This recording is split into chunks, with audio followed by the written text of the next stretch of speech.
I got kidnapped. This incident happened a few years ago when I was 32 years old. My name is Matthew, and I'm a fairly big guy. That day, I was on my way home from work. I had recently lost my cell phone, so I didn't have one at the time. It was quite late, around 11 p.m. I had just finished work and was making my way to the taxi stand, but when I got there, I saw many people already standing and waiting there as well. After a few minutes, I noticed a minivan approaching. Usually, minivans are cheaper than taxis, and I felt tired that day, so I decided to take the minivan. I got in and sat on a seat, and there was a young boy seated on the passenger seat next to the driver who was collecting the fare. Then two other boys who looked like teenagers also boarded the minivan and sat in the seats in front of me. Once the minivan took off, after about 5 minutes, the boy asked if they would like to drink some Coke. The boys accepted and started drinking, and they also gave it to me. I was also a bit thirsty, so I took just a sip. Not much later, I started to feel drowsy. Just before I was about to lay my head on the seat beside me, I noticed that the two boys were already knocked out. After I laid my head down, I heard noises coming from the back seats. Two people were talking in a different language. The car passed a big signboard that read Crest Chicken Farm, and then I finally passed out. When I got up, I found myself inside a big shed-like barn, and there were some tools on a big table. I was on the floor, and the other two teenage boys were laying next to me. I was still a bit drowsy, but I managed to get myself up as I was looking for an escape. I saw that those two boys were still passed out, and so I tried waking them, but they wouldn't budge. That was when it struck me what had happened. Being a big guy, I tried to see if I could carry one of the boys, but it was hard to do, since I was having a hard time standing properly. Then I heard voices coming from outside, so I went up to the door and took a peep. I saw 3 men were walking towards the big shed, coming from a house which was quite close to the shed. I panicked and started looking for another exit. I looked around the place and found one at the end of the shed. I sprinted towards the back door with all the strength I had left in me.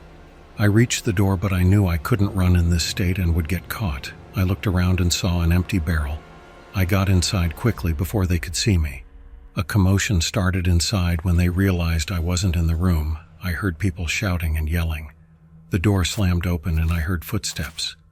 2 men were talking in what seemed like the Russian language. I peeped through a small hole in the barrel and saw 2 men walking around, with one holding a knife and the other one holding a gun. When I saw this, my heart stopped and sweat started dripping from my forehead. My hands got sweaty as well, and they started shaking. I had a million things on my mind, but the most prominent was, how do I get out of here? I waited there for a while, and when the coast was clear, I took my chance and slowly got out of there. I was still a bit dizzy, but felt much better now. I was able to stand, and I ran away from there. I didn't know where I was going. I just ran and somehow found a 7-Eleven. It was still open, and I got inside. I told them to call 911, and the next thing I remember is that I passed out and woke up in a hospital the next day. I woke up to a nurse who was changing the saline bottle. She saw me waking up and called the doctor, and the police was informed. They asked for my name, and when I looked at the clock, I saw that it was already 10 a.m. I told them to contact my wife, and so they did. After a while, she arrived at the hospital, and when she saw me, she burst into tears. I rested for a while. Then the cops came and asked a few questions. I told them everything I remembered. I told them about the signboard we passed and about the 2 boys. When the police investigated the place, I described them. They found nothing, of course. They were gone by then. I was discharged soon, and I took a week's leave from work. I was still thinking about the boys, and 2 days later we saw the news that the bodies of 2 boys were found in the lake with most of their organs missing. I got teary-eyed when I saw this news. I was mad at myself and felt guilty that I wasn't able to save them. The men who kidnapped us were still on the loose. It disgusts me to the core that they are still roaming free among us, and hope they get caught soon so that none of this happens again. A creepy hitchhiking story. When I was 17, I didn't have a driver's license. Most of the time when I was returning back home from my part-time job, I would either walk or hitchhike. There was this one night. There weren't many cars on the road, and it was very cold. This man pulled over, he rolled down the window, and I looked at the guy. He was a pale, skinny dude, so I figured I could take him if he tried anything. He asked me if I wanted a ride, and I said yes. I got into the car after we agreed on the destination. We exchanged names while I was heating my fingers and took off my cap. He spoke quietly, asking a few questions. He asked if I was local and how I liked living here. He also told him about himself, that he has only been here for a few months and found this place beautiful, and also hopes that he finds happiness in this place. That comment struck me as a little odd, but I brushed it off. It began to snow, and the road quickly got slippery, so he slowed and he kept his eyes straight out the windshield, driving silently. I was okay with that since I didn't like small talk. About 10 minutes later, I noticed the car near the intersection slide, so I said, "Watch out." He immediately hit the gas, shooting the intersection, and burst out with, "Don't ever scream at me." Needless to say, I was taken aback and I said, "This is close enough. Just pull over here and I can get there." He didn't seem to hear me, so I said, "Richard, did you hear me? I said, pull over here and let me out." But no response. He just stares ahead, driving faster now than he did when it started snowing. To say I was scared to death, I could feel my hands already shaking. I didn't know if I should stay quiet or speak, but I was damn sure not to yell after his outburst. After a while, he began to mumble under his breath. I couldn't quite make out what he was saying, but I assumed he was speaking to me, so I asked him what he said, and that I couldn't hear him. He began to speak quietly and rapidly, saying things like, "You're always yelling at me. I've told you times and times again, do not yell at me. I do not appreciate it, but no, you don't listen." Then he bangs the steering wheel. I was just sitting and looking at him, not knowing what to do. I was at a complete loss. I didn't know what to say in response, or if I shouldn't say anything at all. I contemplated just jumping out of the car, but aborted the idea. When I realized the door lock was missing, there was just a silver line on the hole where it should have been. I started to panic, and I cried and debated with myself about causing an accident by grabbing the wheel and hoping for the best, when he suddenly looked at me for the first time since I had got in the car and slowed it down.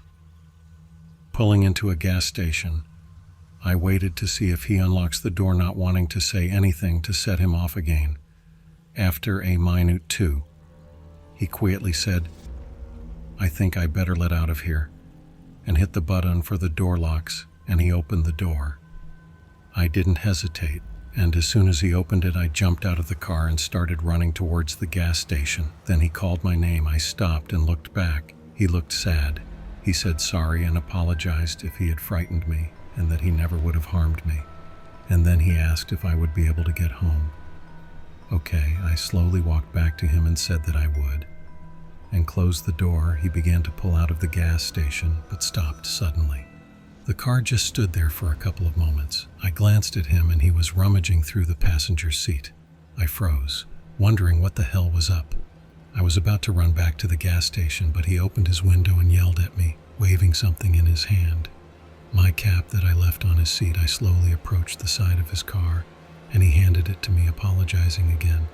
I didn't know what else to say and just said thanks.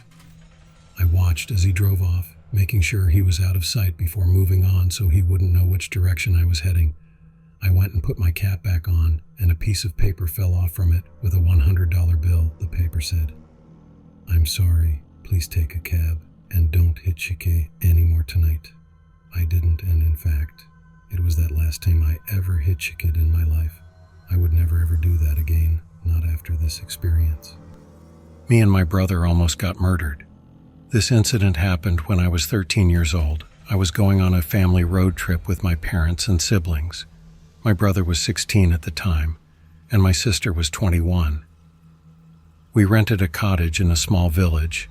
Next to the village were a lot of mountains surrounding the perimeter, and there were only a few houses in the village. Next to the cottage was a small lake that was big enough for kayaking.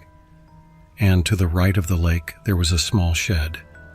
The shed looked very old, and its ceiling had been poorly repaired, and there was ivy growing all over it, although it may not seem scary. The door of the shed was wide open, and the place we were staying in was all fenced off with a really high fence. Later that same day, my brother and I decided to check it out since we had nothing else to do other than swim in the lake before dinner. It was almost autumn, and it started to get dark pretty soon. We walked up towards the shed, and as we walked towards it, we realized a source of light was shining through the ceiling. It didn't seem like it was a normal ceiling light, but was almost like a torch. We saw the light slowly moving around in between the cracks of the shed, and then in one sudden motion, the light randomly pointed at us. My brother and I were petrified by the situation. We both looked at each other with blank expressions, and our parents were in the lounge watching TV so they wouldn't be able to hear us at all, even if we screamed. Not to be cliché, but my big brother is a very strong person, emotionally, physically, and mentally, so I was surprised to see his lower lip tremble out of the corner of my eye.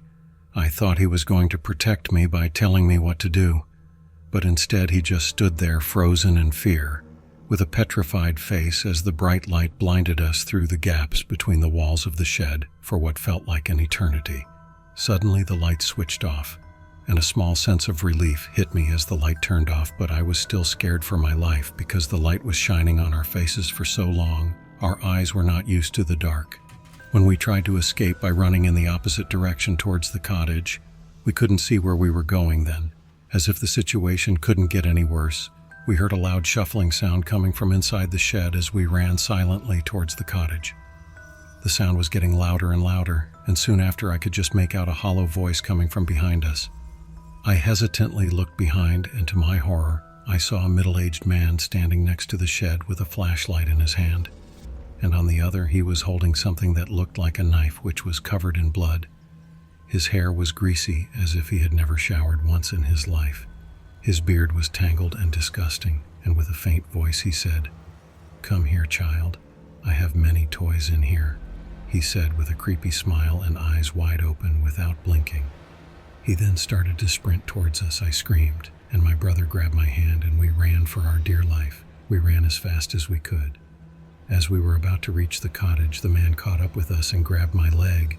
I fell, and when that man raised his hands with the knife in his hands, my brother hit him with a rock, and as he groaned in pain, I freed myself from his grip. My brother helped me stand and told me to run. The man got up and slashed my brother's leg with the knife. He still managed to walk, and we ran back in together. I cried as I heard my brother scream in pain with every step we took. We somehow got inside the fence and rushed inside the house. My parents and sister looked at us with horrified looks on their faces. I hugged my sister and cried while my brother explained what had happened. He was bleeding very badly, and my mother quickly went to the room and grabbed a piece of cloth and tied it around his leg. Seconds later, he heard a thud from outside. As we all looked towards the window, we saw that man's monstrous face pressed up against the window with that bloody butcher's knife in his hand and that same creepy-looking grin on his face. My father immediately called the police. The police were nearby since it was a small town, but as the sirens came, the man ran back inside the shed, and they never caught him. After searching the shed, they found a girl's body inside with knife slashes all over her body. She was roughly the same age as me. They asked us what he looked like, and we explained his features. They are still on the lookout for that man. After that incident, I have been scared of old sheds and shacks. A situation like this has never happened since, but I still wonder what would have happened if we couldn't make it back to the cottage in time, or if the police hadn't shown up early. I am also grateful for my brother, as he risked his life to save mine, and I consider him brave and heroic since then. Uber driver horror story. My name is Will, and this story happened to me when I was in my mid-20s. I was working as an Uber driver just to earn some extra money. I worked the night shift, and I would never forget that horrible incident. I was driving as usual when I got a notification to pick up someone near a bar. I was fairly close, so I got there in 5 minutes. I got there and saw a couple waiting for me. When I got the address of where they wanted to go, nothing seemed out of the ordinary, and after a 10 minutes drive, we finally reached the destination. It was a house which I guessed was theirs. Right when I was about to stop, I got another notification for the same bar where I had just picked up the couple. It didn't seem suspicious, as that happened every so often, and when I got there, a man was waiting for me. His clothes were in tatters, and he looked like he hadn't taken a shower in 2 weeks, or even washed his beard. But I have been doing this for a long time, so of course I brushed it off. When he got in, I saw where he wanted to go and realized it was the same address where I had just dropped off the couple. So I turned around and asked him that if he knew the couple since I had just dropped them off, but I got no response. There was just silence and I was kind of getting creeped out, so I just turned back around and started driving.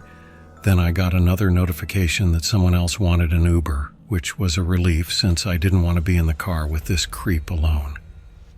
I went to the pickup address, and waiting for me was a beautiful girl with blonde hair and brown eyes.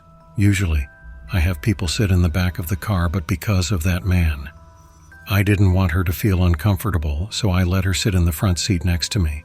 I soon realized she wanted me to take her to the same address the guy was headed to, which is where I took the couple. Now I felt something was wrong, but I couldn't really do much, so I took them to the address without any questions. When we finally got there, both of them got out of the car, closed the doors, and just walked up to the front of the house. They must have had a key, because they opened the door and went inside. I waited a few minutes and then heard a woman scream. I looked at the house and saw the blonde run towards me with a panicked expression and pounded on my window, completely scaring the hell out of me. She yelled and said, "My friend needs help." I got out quickly and we both went running to the front door. When I got inside, I saw red stuff on the floor. It didn't take me long enough to realize that it was blood. I turned around and was about to get out of there, but the man from earlier closed the door and looked at me while holding a blood-stained knife. The girl just stood there and laughed maniacally, and the guy growled out, "Run." So I ran, but he was right behind me. I was running for my life, screaming when I rounded a corner, and to my luck, the guy slipped on the spilled blood. That was my chance to find a place to hide. I found a room and saw a closet and headed directly for it. Once I was hidden, I heard big, loud footsteps and the girl still laughing. I waited for like 5 minutes, but it felt like an eternity. I heard cop sirens and footsteps running. I started sobbing while covering my mouth. I got out quietly. I saw blood everywhere and went outside. The cop said it would be fine. The couple was stabbed and the man died because of multiple stabs, but the woman survived with 2 stab wounds. The crazy man and girl fled the scene.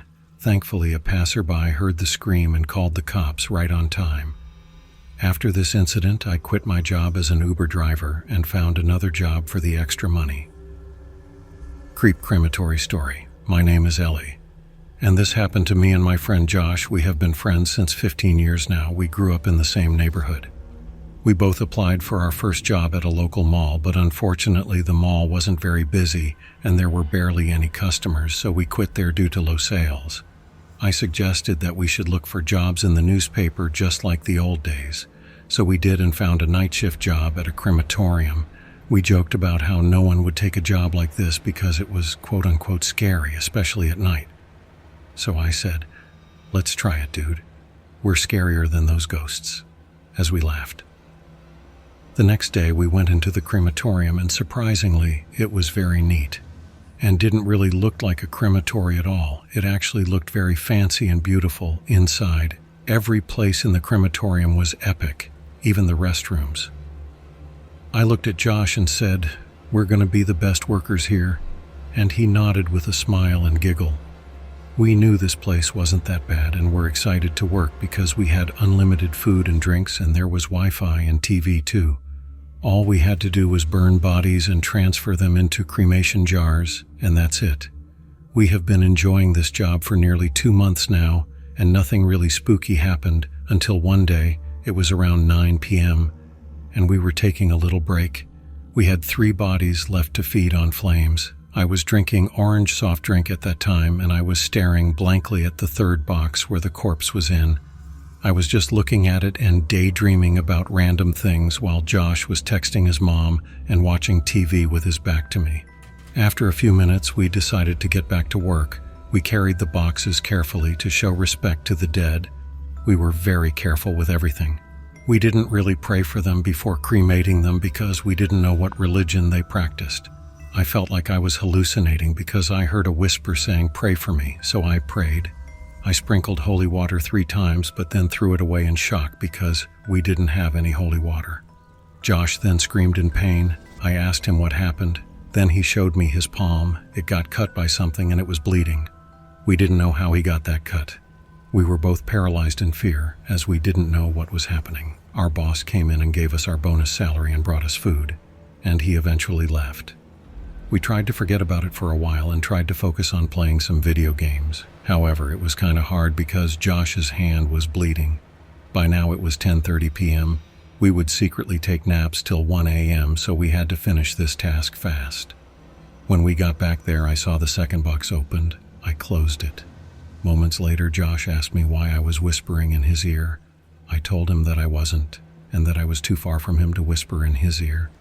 He sarcastically smiled at me while putting a Band-Aid on his palm.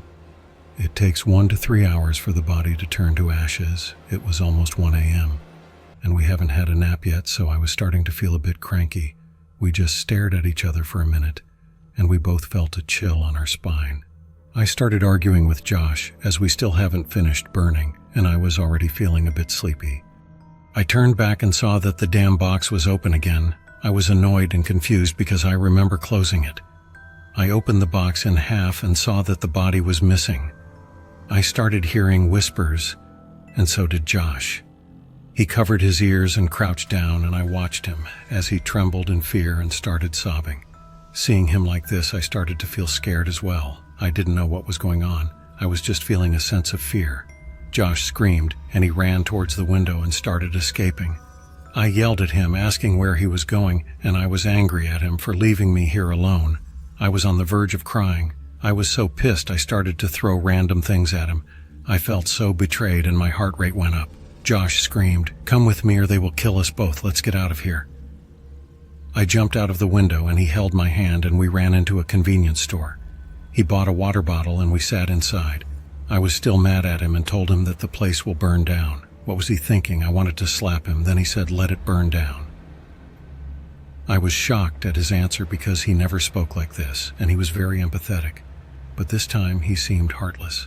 I asked him what he meant by "they will kill us," and he replied that when we were inside, a voice repeatedly whispered to him telling him to get out of there or they will kill us.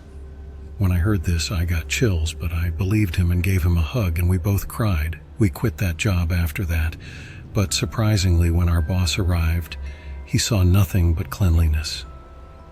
I couldn't explain what happened there, but we are past that experience and have started a new job, a local cafe, and we never spoke of that incident ever again. The end. Thanks for watching. Don't leave before leaving a like to this video. Also hit the subscribe button to support my work. And as always, have a horrific nightmare, my dear.